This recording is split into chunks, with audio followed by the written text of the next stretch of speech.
Well, hey there. Happy Wednesday to everybody. This is the Orange and Black Insider Bengals podcast, and we are right in the swing of things with Bengals training camp. A lot to talk about, and my guy John was there in person today to take in the sights and sounds, so we'll get some of his observations aside from a little bit from me, from what I've seen from afar in video clips, etc. But welcome to the Orange and Black Insider, part of the Believe Podcast Network and the Believe in Cincy podcast channel. I am Anthony, as I mentioned earlier. He is John. John, what's up, brother? How was camp day? Was it a scorcher? It was a scorcher. I did sunscreen up. I was smart. I didn't do that the last time that I was in the sun enough, and I paid for it with my pasty complexion. So I did the smart thing. It was interesting because last year I went, and last year was like the most crowded in terms of like the line to get in that I had ever seen. And like it definitely besuits you to get there like an hour early if you don't want to like go like way far behind in line. Like that was the case last year. I think this year, with it being in the morning, I think it's kind of led to like a late arriving crowd, but there were a lot of people there today still, and I think there was a big reason why. Yeah, there was a big reason why, and we'll get to that in just a second. As I mentioned, the Orange and Black Insider is part of the Believe Podcast Network. A couple of big announcements. We'll talk about that sort of later in the show. Not only with Believe, but it's kicking off soon with Believe, and on the Cincy Jungle side of things, which is one of the platforms you can view our videos either live or after the fact on the Cincy Jungle Facebook page and its X account, as well as a couple of other X accounts, our show, myself, that sort of thing. So, and then of course our YouTube channel. So go catch it. If you like the live stuff, join us live and watch us screw up as we record, or get it after the fact on your favorite platform, any of those video platforms, or on the Believe in Cincy audio channel on your favorite audio streamer, including our show, Talking Football with Bengal Jim and Friends, Matt and Willie No Ball with the coach Matt Minnick and Willie Lutz, as well as the great show and the great stuff put out by Jason and Kevin on 3 and Out. That video is also on our YouTube channel, so you can check that out. Go do the subscribe thing, like all that kind of stuff, and make us feel good about ourselves if you can, because our egos always need stroking. So please do that, and we appreciate that. But let's start. Well, yeah, I like this one right here. Trey Day. Yeah, Trey Day. I like that one. So let's start with this news. Now, when we took the air, if you watch the live video on, what was it, last Friday, John? Last Thursday? Mm-hmm. I can't even remember. If you watched it then, at that point, Shamar Stewart and the Bengals were still at a stalemate, and lo and behold, as it always goes with us, John, we try and take some form of a respite on a Friday night, believe it or not, and then, of course, news comes across. So we did get a little snippet on the audio side of things, so hopefully you caught a little bit of an update there. But Shamar Stewart is back and fully participating, and then, of course, the big news on Wednesday, John, was Hendrickson has returned to Cincinnati, ending his, $50,000 a practice penalty, racked up $250,000, like it's a speeding ticket for some of us. And he is there, but not participating, doing kind of the Jamar Chase thing last year, which is the quote unquote hold in.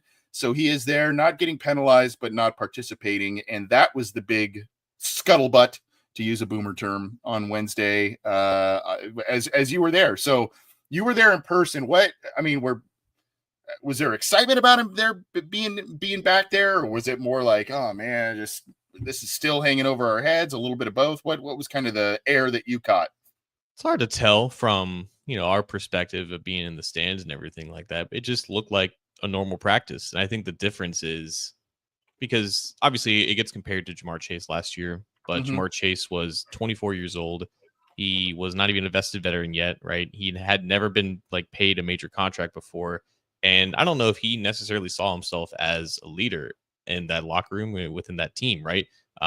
So he kind of did his own thing. He was just standing by the sidelines, just and naturally attention and cameras gravitated towards him. Trey Hendrickson did the opposite, I think, because um, in the structure of the way like the practice fields are set up, the the furthest field away from the stadium is where like defensive linemen do their individual drills, and it's behind the stands and is as far away from media as they can get, from local media, from national media. They are on the exact opposite other side of the practice fields, and that's where Trey Hendrickson was at the start of practice with the other defensive linemen. There was only like one other media member there on the field. I think it was Jeremy Rao, who took video of Trey coaching up Shamar Stewart like during those individual drills. And Yeah, yeah. that was, I think, and this is something that Trey said after practice, like he wants to be here to mentor young teammates just like Shamar because that's what that was his experience with the New Orleans Saints, and that was kind of what was going on throughout the practice. Like you saw Trey kind of follow around the defense and the defensive line specifically. He wasn't in a polo and didn't look like he was about to golf. He looked like he was just injured and kind of in like the team swag, if you will. So like he just looked like he was taking like a rest day, and obviously he's going to take many rest days as long as his contract holdout goes out. But no, I don't think he was a distraction at all. I think he was there for a purpose, and that was to provide support for guys who need him. And I think, and he said this, Anthony, I think going back to May when he was talking to reporters last, like he wants to be a leader, a mentor, and a captain. He's never been a captain here before, and I think he wants to make sure that he lets his teammates know with like 39 days left until the season, hey, I'm here. I want to help out. I want to be the person that I think everyone wants me to be with this team. And I think he's taking the steps of doing that. And if he's not going to help out by doing stuff himself on the field, he's going to help out, like you said, in the mentoring aspect and taking young guys under his wing. He was there in New Orleans when, what was it, Cam Jordan, right? So he probably him, Demario Davis. Yeah. So I mean, he probably learned quite a bit from those guys in that respect. So I mean, kudos to him in a way. Obviously, I think everybody wants it to look a little differently than it does with his circumstance right now, but he is there and he is working with some, and I don't mean to, I guess we have called this a distraction. I don't mean to like imply that him being there is a distraction, but I do feel like it is a little bit of a subtle reminder, and him mentoring guys on the field, saying to the Bengals, saying, "Hey, I'm here. I'm trying to be as good of a citizen as I can in this regard with this. I don't know if it's contentious necessarily, but it hasn't been agreed upon. So there's a divide there. I think there is a subtle or maybe not so subtle reminder. Hey, I'm here. Yeah, I'm not practicing, but I'm doing everything I can. And this is where I think a lot of fan frustration does set in with this situation, because Trey has made it known. Not only has he been statistically productive every single year since he has been here, but he has made it known that, again, it's one of those guys. I want to be here. I want to be here long term. I love Cincinnati. I love the Bengals. And so he is saying the right things. And I think it's authentic, obviously. But he is saying the right things, doing some of the right things, albeit not practicing, but is here. And that hold out was only a handful of practices, and then he came here. So, I think that this is where all of the fan frustration stems, is like, man, this is a good guy that wants to play and a productive guy that wants to play here. You get the age, you get the money, all of that, and in an offseason where the Bengals have spent a bunch on their star players, but this is the one that just continues to need to be done.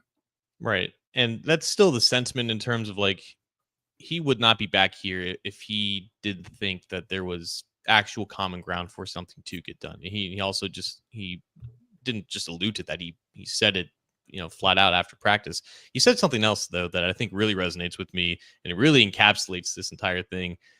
He said, quote, "There's no blueprint on what to do, how to do it." And I feel like that just perfectly describes everything that he's done for the last, how many months has it been, 4 or 5 months, because things have just been so constant and evolving. And every time there's news about him, he always makes an effort to make sure that he gets his voice heard on whatever the news about him is.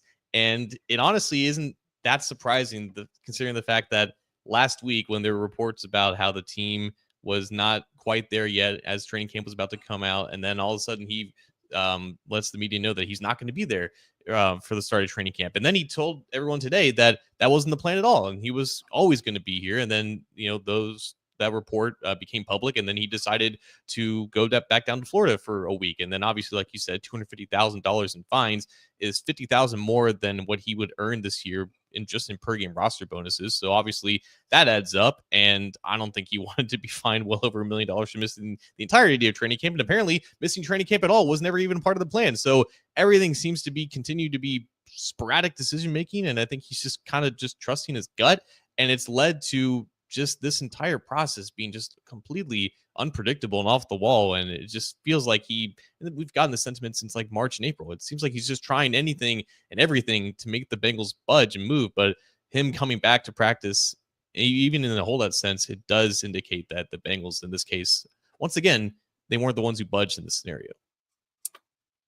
I mean, it's even further than that, John. I mean, remember last year he was wanting an extension, and then he kind of played a bit nicer. But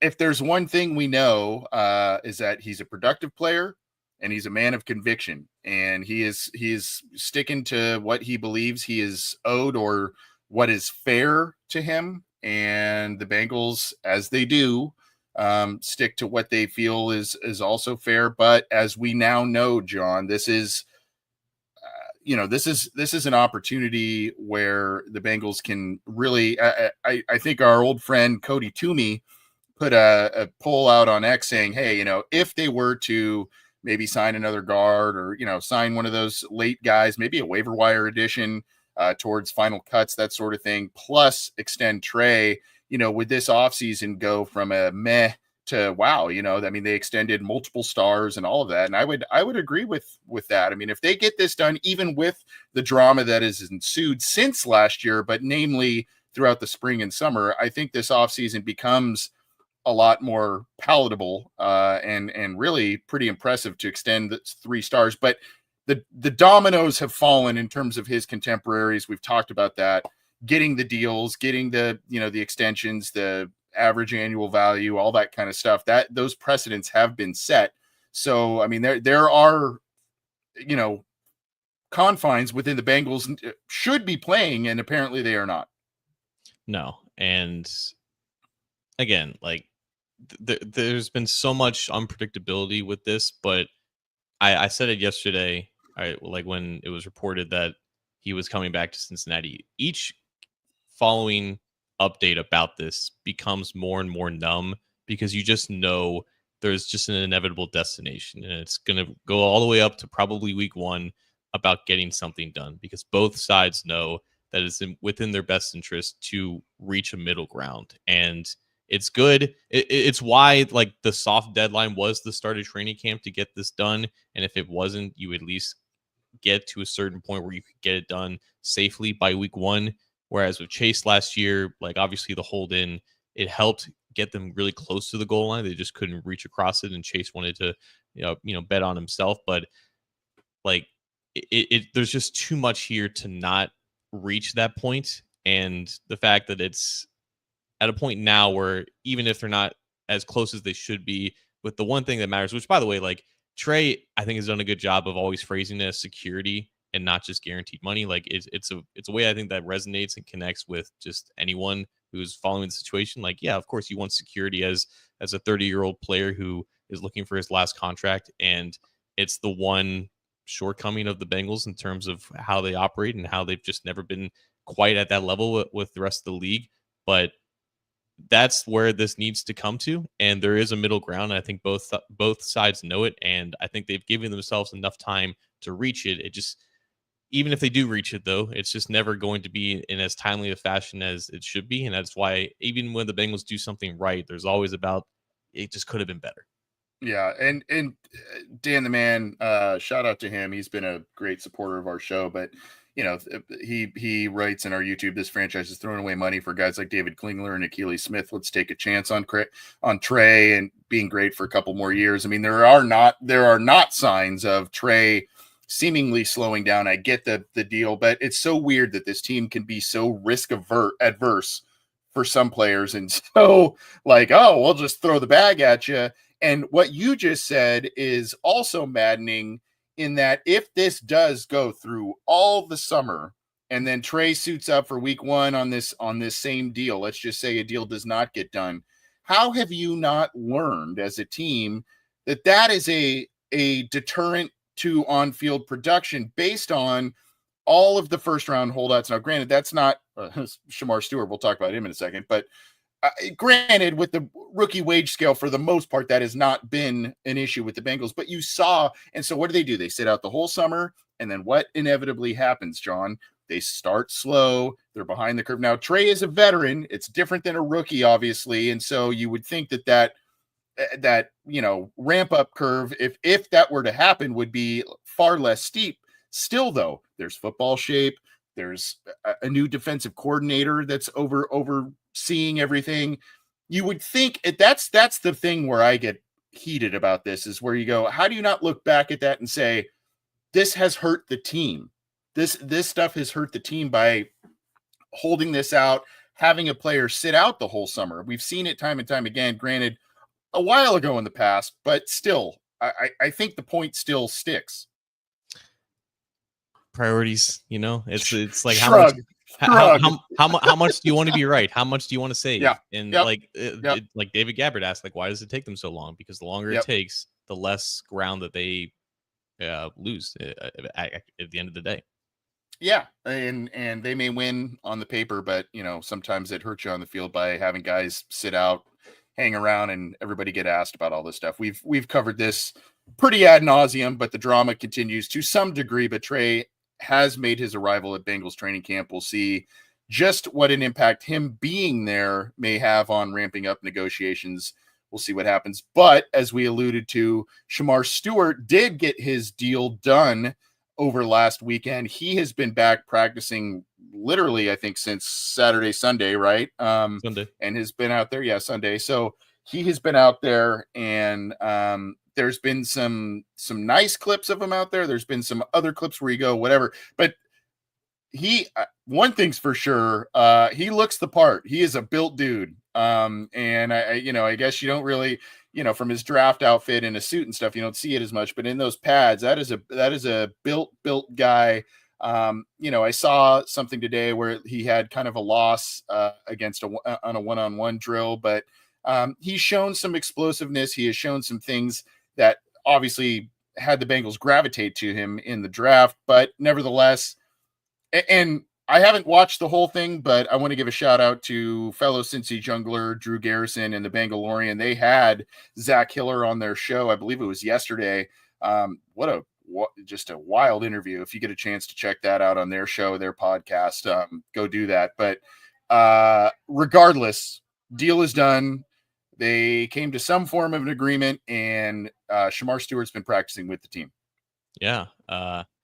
Quite the agreement that he came to. I'm just going to move beyond that. I think he does, like, in the one practice that I saw in person and the clips I've seen, he definitely does look different compared to who they have. And that's no disrespect to Joseph Asai or Miles Murphy, but there is a certain get off and explosion at Shamar's size. And also, I think they do the classic hoop drill where it's like ball on the stick and it simulates the snap, and then you kind of have to bend at your ankles and your waist around just to move with as few steps as possible. And he did that better than anyone I saw running those drills, and that was impressive.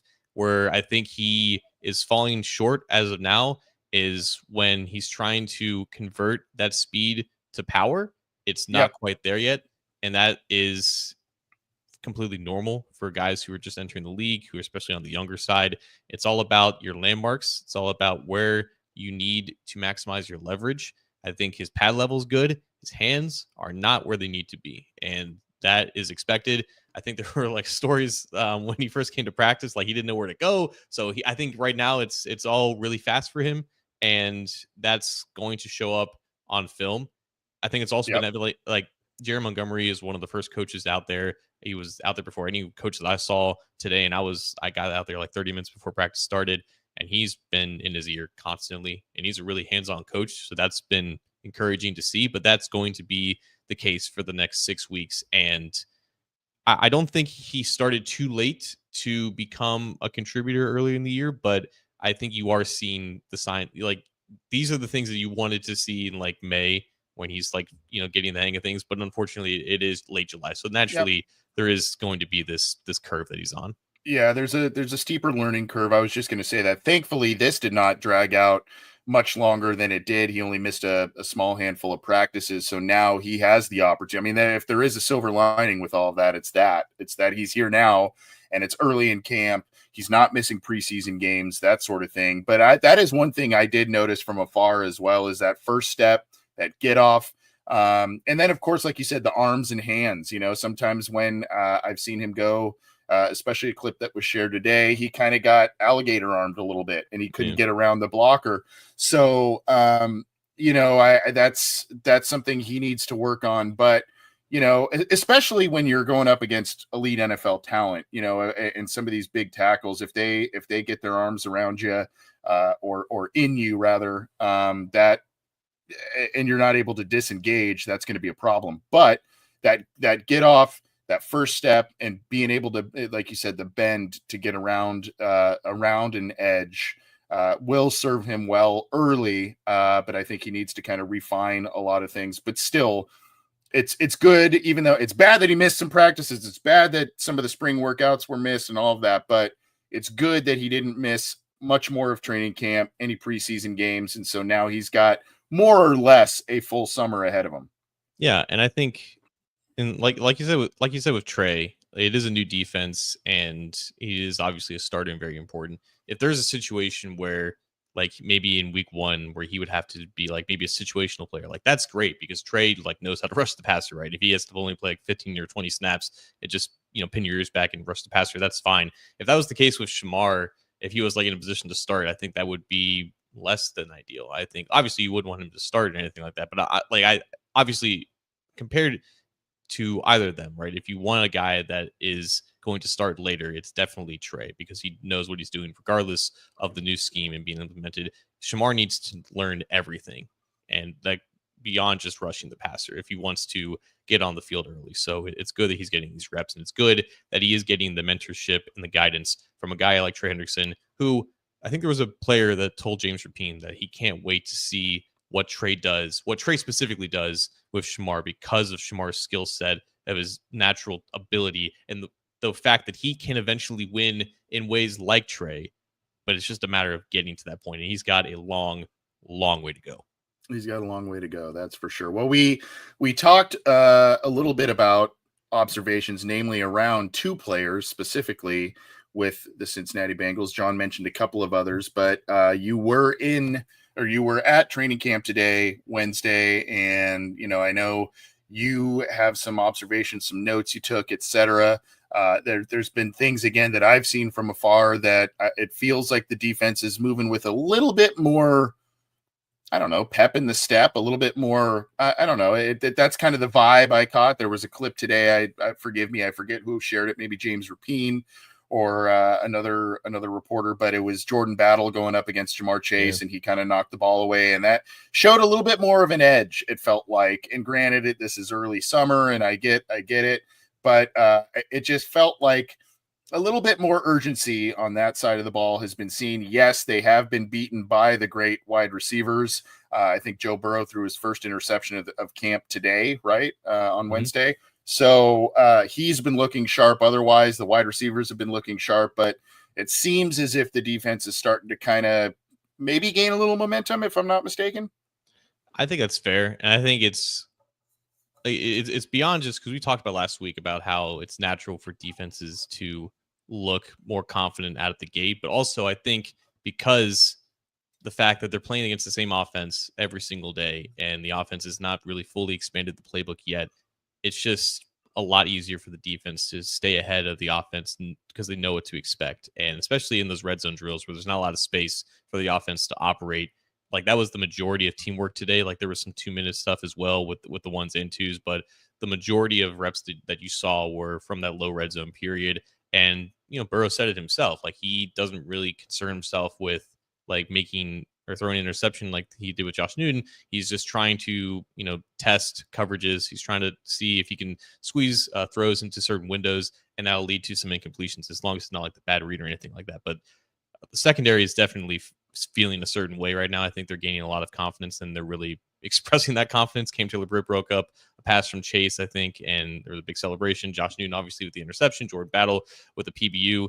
I will say, though, that there were some receivers that caught my eye, caught everyone's eye, really. Andre Yosevach had a really good day. This was before just the team drills. And one-on-ones, he had a really good catch against DJ Turner. I think in general, his ability to sell his verticality and then work back to the ball, that was on display. There was at least another back shoulder fade that he caught from Burrow. There's the one-handed catch he had, but it wasn't just him. I thought Isaiah Williams did really well in route running as well. Mitchell Tinsley had made a really good diving catch, and both those guys got shout-outs from Burrow. So if there's any debate about who is fighting for that last receiver spot, it's definitely between those two guys at the moment. But there's also some hype internally about Eric Gregory, the undrafted rookie from Arkansas, and he was one of the first guys on the field along with Howard Cross working with Jerry Montgomery before basically I saw any other player out on the field. So those guys were getting into some work with just their pass rushing plans and whatnot. And then, it was also the first day, I think, that referees were out on the field. And if you guys think that preseason refs are flag happy, wait until you see training camp refs. Like, if they see the slightest of grabbing, that flag is getting thrown. And I think Josh Newton got flagged, 3 times, and he got fed up after the third one. But this was before the interception. So I think the interception was very cathartic for him because he was not happy with how the start of the day was going.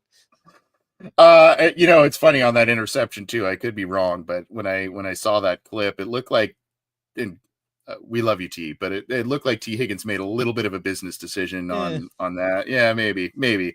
I don't want to accuse him of anything, but I wouldn't blame him if he did. But going back to Yoshi, though, I just want to reiterate this, and we've said this before on the program, but if he's looking good yet again, he was another preseason training camp darling last year. I just want to remind folks of the jump from 23 to 24 statistically for Yoshi. It was 15 catches, 116 yards, and 4 touchdowns as a rookie. He bettered that the following year by 21 more catches for 36 catches, 479 yards, basically, what is that, almost triple yardage, and then 6 touchdowns last year. So if let's hope the trajectory keeps going up for him statistically, and if he can kind of prove to be, he's kind of been oddly enough, he's got good speed and everything, but he's kind of been a good red zone guy. It's if he can kind of continue to expand, move around at different spots and line up and continue to increase his stats like he did from year 1 to year 2, that's going to be a big plus for the offense. 100%. I think Burden is pushing him too, which was kind of the case last year, but I think you're seeing a more consistent Jermaine Burden with, again, coming back to the ball, attacking the ball. I didn't see the ball hit the ground when it was thrown his way, but I may have missed one or two of them. But I thought he did a really good job of just handling coverage at the line of scrimmage, gaining separation. And this is the first time I heard Burrow call him Maine, which, again, maybe I've been missing that. But I feel like if you get a nickname from Joe Burrow, you're establishing a little bit of trust there. So that's the most important thing with him. But yeah, I think both him and Yoshi are having really good camps, and that's just good to hear. Like the talent level of the receiver room has always been there, but the reliability outside of the occasional Trent and Irwin game has not always been there. Like, Yoshi took a big step last year, and they're expecting another one this year. They're expecting anything more than what Jermaine Burden did last year, and that seems to be on track to do that. So the quality of the depth of the receiver room, the realization of the talent, it's definitely on its way. Love to hear that. And thank you, P. Crawley, for reminding me. It was, I believe, Jalen Rivers that Shamar Stewart got locked up against a little bit there. But yes, and so this is where I was also going to go on the other side with Devin Cochran playing. So Amarius Mims has missed, the last handful of sessions, 3 sessions, I believe it was. 2-3 sessions, if I'm not mistaken. I don't know if that was within the practice today or. I think you're talking about Lucas Patrick. Okay. Well, okay. I thought I saw something today about that, but regardless. Yeah, so Mims, I think, got hurt in the middle of this. He either got like banged up or whatever. He had his Yeah, helmet yeah, like with him, so he didn't like go off the field. right, Lucas Patrick right, came back to practice today. He had like a apparent calf injury right, late last week. right. But yes, to answer, I mean, you can definitely affirm this here, but I did hear that it was Cochran and Rivers that were playing the backup tackle spots. Yeah, so Jalen Rivers has been the backup left tackle. Devin Cochran's been the backup right tackle. And when Mims went out, I think they like did a little switcheroo. I think Rivers took some reps at right tackle, which he never Mhm. did in college. And then he was going up against Miles Murphy, who at left defensive end. And obviously Murphy's been primarily right defensive end. So they're giving these guys some new looks. Murphy got the best of Rivers there, which as expected, one's a third-year player, one's a first-year player. But yeah, I think with Mims, I there wasn't any update about it after practice. So I don't think it was anything too severe. And it was also Cam Taylor Britt who was also sidelined like during the end of practice. But again, there wasn't anything with that. So I don't think that those are really pressing issues. And Logan Yeah, Wilson also didn't practice today, which was a little odd, but there wasn't any update on that either. yeah, and I mean, bumps, bruises, and the heat right now Yeah. are big factors. How has I mean, did you said he got the better of Rivers? Miles Murphy did at one point. Anything else standing out at least today when you were there in person with him? Again, I think we all want to see him, especially now with just maybe a new opportunity. I think we all want to see him take that next leap. So aside from that play today, what else did you see from him in particular? I didn't see a ton from him. Again, like most of the teamwork was unfortunately on the very far side of the field or the very far field. So I think I did see Osai make a couple more plays and get to the backfield a little bit more. And I think in general that's been the theme. I think Osai is positioning himself to be that starter opposite of Trey, whereas Murphy's probably looking at D3. And it definitely helps that Osai is getting the majority of his snaps at the actual vacant spot along the defensive line, whereas with Murphy's just kind of being a placeholder for Trey. But I think Osai is still ahead of Murphy. It's not like Murphy's been bad or anything in camp. I think that the former though is just making a little bit more of splashy plays. But obviously, none of this matters until what we see in the later part of camp, and obviously when the preseason rolls around, because both those guys will get a ton of reps. Did you see any of those guys kick inside on certain packages today? Where Yeah, they whether it was Stewart, Murphy, any of those guys starting to kick inside a little bit? yeah, you saw like Murphy like slide inside a couple times, and it's been the case with Stewart as well. I think Osai's Right. been on the outside more times than not, but yeah, there's been some interesting personnel packages up front, and again, like it's going to be interesting to see what happens when Trey comes back because they obviously don't move him around as much, and I don't know if Right. they're overcompensating for just preparing for life without him, or they're just trying different things in case like like maybe they need to reacclimate him early in the season and they can get some of these other looks in at a higher frequency. Well, John, you've got your fan base clamoring for you, my friend. Call you Butter because you've been on a roll, buddy. So there you go. Via Tillman on X. Any other observations before we kind of move on to a little bit of news and we'll spin it into a little bit of opinion on top of that. But any other observations that you want to touch on that you saw today, Wednesday at Bengals training camp? Evan McPherson looked really lonely at some point, and that's just the life of a kicker, I guess. But he was just doing some drills by himself on the special teams field. Ryan Rico, just punting away. But yeah, like the long snapper battle, very intense. Both those guys getting equal reps. But no, the special teams battery is kicking it, and sometimes I like to give some attention to those guys because I know that they think that no one is watching them. Everyone's focusing on the skill players and defense, but I'm watching you guys. Don't worry. Yeah, pun intended. They're kicking it. I love it. And Rico had some interesting quotes. I'm paraphrasing here, but basically very eager to improve upon a really good rookie year, really strong rookie year, and kind of noting, hey, there was kind of a whirlwind as a rookie last year, and now I'm looking to get a little more consistencies, that sort of thing. But obviously, he was kicking the hell out of the ball last year, so he became a nice weapon for the Bengals in a lot of different respects. But those are some of the thoughts from John Sheeran, a few from myself, but from John Sheeran, who was there in person at Bengals training camp. Want to remind folks that if you like what we do, if you like what Bengal Jim and his crew does. If you like Jason and Kevin, if you like all those shows, you got to go to the Believe in Cincy podcast channel, subscribe, give us a review.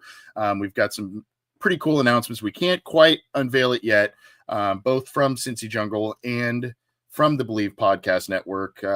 Some cool new things coming out, so we'll definitely keep you updated on that. But go to the Believe in Cincy, CINCY podcast channel to get all those shows on one channel.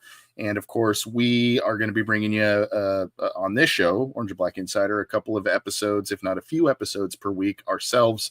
So keep an eye out for that. And of course, you can get all kinds of different stuff on our YouTube channel. You can get all the videos on Cincy Jungle's Facebook page, our Twitter accounts, etc. And of course, for Bengals news, notes, and your podcast, you can go to cincyjungle.com, and where John is covering the Bengals and AFC North at A2ZSports.com. So unfortunately, John, the injury situation has popped up again on Wednesday, and I just feel for this guy. I really do. Zack Moss, who took a pay cut a couple of months ago, obviously, I mean, the dude broke a bone in his neck. I mean, he fractured his neck. And so you're like, dang, dude. I mean, you do that, and then you take a pay cut, and then we saw a little bit of the writing on the wall. Unfortunately, it kind of seemed like this may or may not, whether it was right now or closer to final cuts, it seemed to inevitably lead to this, which is his release from the Bengals, thus paving the way for a bigger role for Samaje Perine and probably Taj Brooks. But unfortunate situation.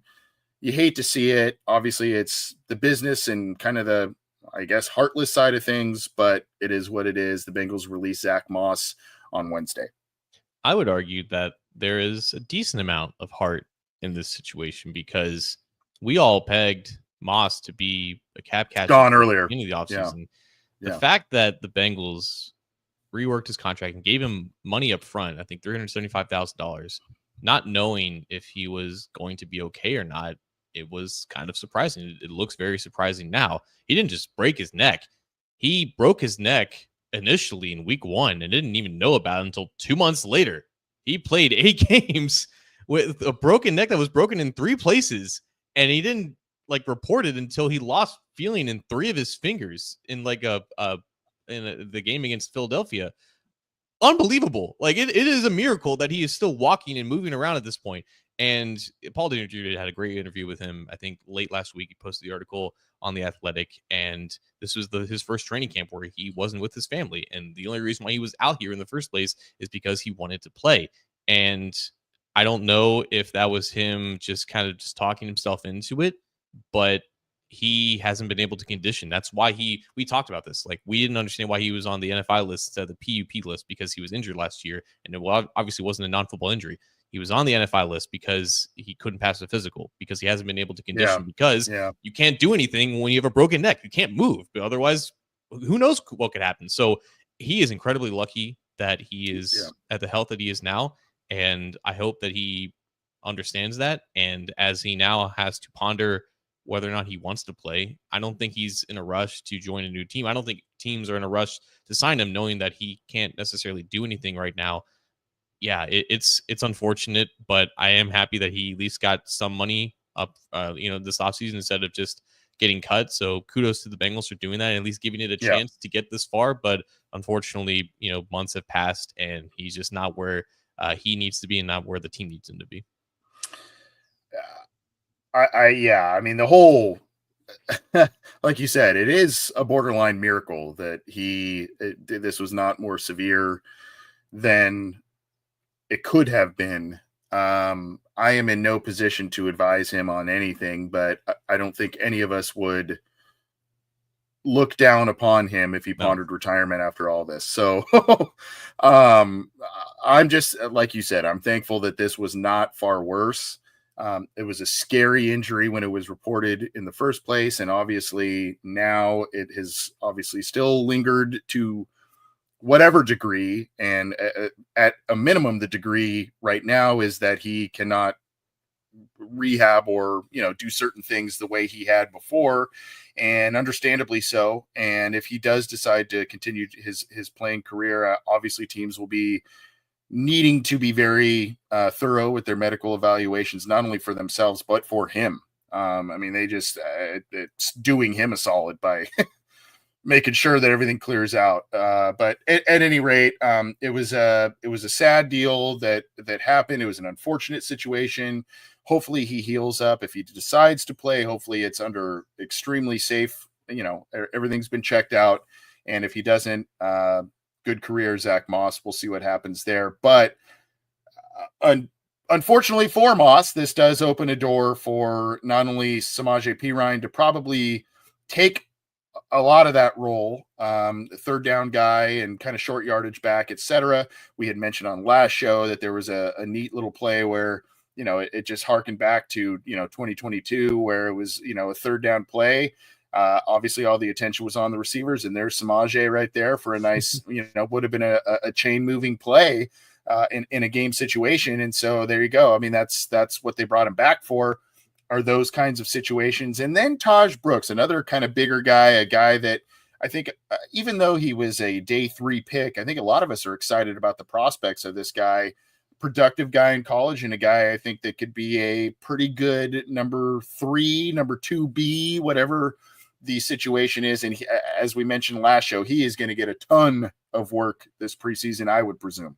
Yeah, I thought that regardless of, even if Moss was healthy, I thought that by the time like the season was kind of in the full swing of things, like Brooks would be ahead of Moss at that point. And it just, his athleticism, his power, it would be tough for the Bengals to just ignore that and just completely stash as like a reserve. And now they know exactly who Samaje Perine is. Like, he's still going to be effective, and they don't need him to overwork himself in practice when they can give Taj Brooks these reps to get fully up to speed, to be potentially, if you're talking about Chase Brown as the 1, like Brooks is probably gonna be like 2B, maybe even 2A by the time like the season is towards the end, maybe over Samaje Perine. So I think the sky is not maybe not the sky, right? Because Chase Brown is still there, but he is firmly entrenched for a role when the season begins. And I think that role is going to continue growing and growing so long as he doesn't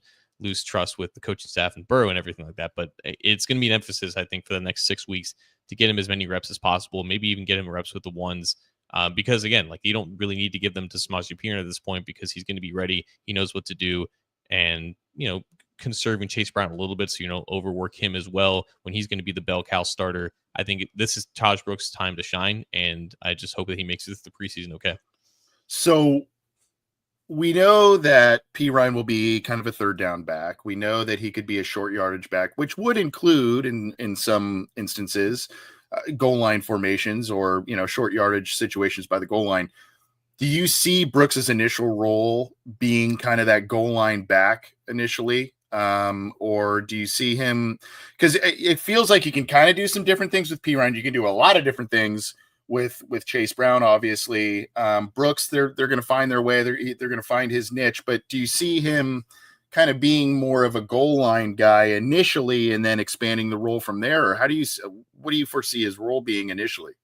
That's interesting. I don't know if I see like a goal line role, because I think Chase Brown is better than that, than people give him better at that than people give him credit for. I think he's just gonna be attached to Samaje throughout the beginning of the season, and there may be some situations where maybe in some short yard situations, maybe they give him like a touch or two. It is hard, I guess, to kind of rotate 3 running backs in throughout a game, and that's typically not like standard practice, especially when they want to feature Chase Brown as much as they do and kind of reinvent the running game around him. But I think they view Brooks as the long-term complement and someone that can eventually do everything that Samaje does, but obviously is almost, at this point, like 8 or 9 years younger, with a lot more athleticism and just as much power. So I think you'll see him do similar things to what they ask Perine, and that is only going to continue, I think, as the season goes on, provided that he stays healthy and everything. Yeah, I mean, that's where I was going with it. Size wise, etc., kind of makes sense. And then if you look at Taj Brooks's I mean, he was 5 years at Texas Tech, but obviously they like their players to be pretty versatile in that offense. But the last 3 years, especially when he started to kind of get the lion's share of touches, etc. 26 catches, 29 catches, 28 catches. He did have 2 career receiving touchdowns, but my oh my, the rushing statistics. I mean, you look at the last couple of years, you're looking at over, pretty well over 3,000 yards and 27 rushing touchdowns the last couple of years. So a highly productive player. Obviously age and the argument of the old wear and tear on the tires type of thing coming into the draft caused him to maybe slip a little bit, as well as what niches are the valuation or devaluation of running backs, all that kind of stuff. But a guy that comes in that's got a tool belt to work with, right? Like a lot of different tools in his belt that he can work with. But I do think, like you said, this is going to be the guy that ends up, whether it's a year from now, 2 years from now, kind of emulating the Samaje Perine role. And then maybe you have your backs of the future, so to speak, with Brown and kind of do it all back, that sort of thing. And then of course, Brooks being that next guy. Samaje Perine is 5'10". He's a little bit bigger, 230, 235. Brooks is kind of in that 220, 225 range, I think, but still that 5'10", bigger back kind of mold. Yeah. And I mean, you said like 1 or 2 years down the road, it could be this year, because it could be this year. It could be this year. I think like the plan obviously last year was to have Moss and Brown split reps, but it's just a truly unfortunate reality with that position that anything can happen, and those guys just take on just an unreal amount of contact and pressure on their body throughout the season, and you never know when you're going to be called upon to kind of take on a big role. Chase Brown certainly did that, not expected to do so in the late part of the last season, so he just has to be ready at a moment's notice, because it could happen this year, and especially with Moss now out of the picture. Yeah, it's kind of funny right now. The Bengals top running back stable. Chase Brown was what, a 6th round pick, 5th round pick? Fifth. Yeah. So you got 5th. Samaje was a 4th round pick of Washington a number of years ago. And then now you've got Brooks, who was a 6th round pick. So there is not, we always kind of joke on this show that the 2nd round is always the offensive skill position round for the Bengals. That is sometimes a quarterback, but not usually wide receiver, running back, that they love to go that route. And right now, the way the running back group is comprised, that is not the case. They have low round picks that 2 of them, at least, I mean, we have to see from Brooks, but there's high hopes there, but 2 of them have netted pretty high yields and have had good careers to this point. Yeah, I don't think that Zach Taylor has drafted a running back higher than the 5th round yet. So like that 2nd round trope for running backs for this franchise, it's got some catching up to do. It does. Well, that is some of the latest news from the Bengals. Our best wishes to Zack Moss on whatever he decides to do next, but any choice is understandable, just as long as everything's a-okay. But our best to him, even though it was a short-lived Bengals career. He toughed out a really, really gnarly injury, and we hope everything ends up okay for him. But we're going to start to get on out of here, drop the mic, and get the curtains closed. John, what do you have for us on the way out the door, my friend? I do have one story that I want to tell from today. Okay. It does paint me in a light of being a journalist who's not as aggressive as you should be, but this is just what happened. I was at the top of the bleachers, trying to get like the best vantage point of seeing everything. And there was this dad and his kid who were like right next to me. And, it's like the dad was like, trying to show his son like all the drills, because his son is like starting football and everything. And I was like looking in another direction. And this guy came up and started talking to the dad, obviously like a friend. And, they're talking for a little bit. And I could have sworn, I was like 95% sure that the dad called him Andrew. Like this guy who came up, his name was Andrew. I'm not 100% positive, but I'm pretty sure he called him Andrew. And then I turned to look at him, and he's in all the official Bengals gear. Like he's in like the official Bengals like shirt, shorts. He's got the official team shoes.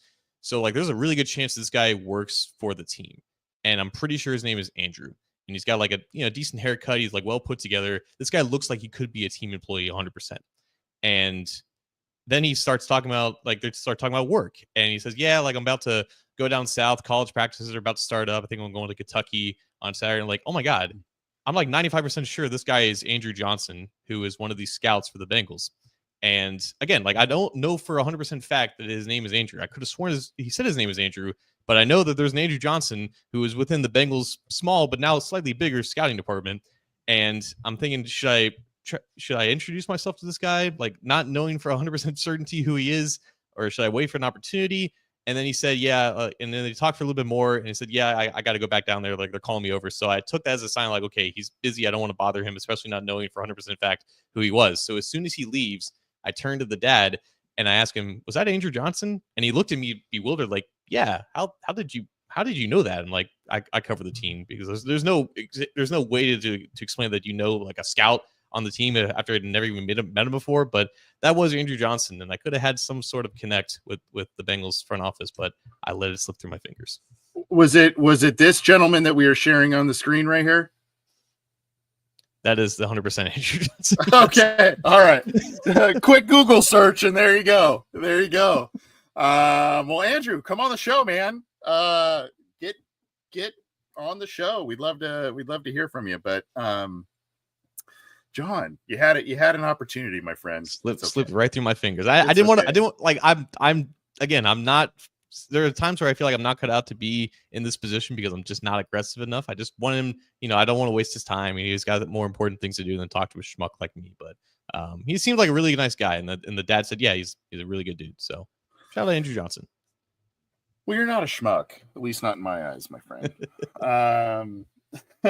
Cool story, though. Very cool story. But at any rate, I don't have too much more. I teased kind of some upcoming announcements and cool partnership stuff that we're going to be doing. So just keep it glued here. We're going to be doing some more episodes throughout the week, including some kind of narrative videos and different stuff throughout the season too.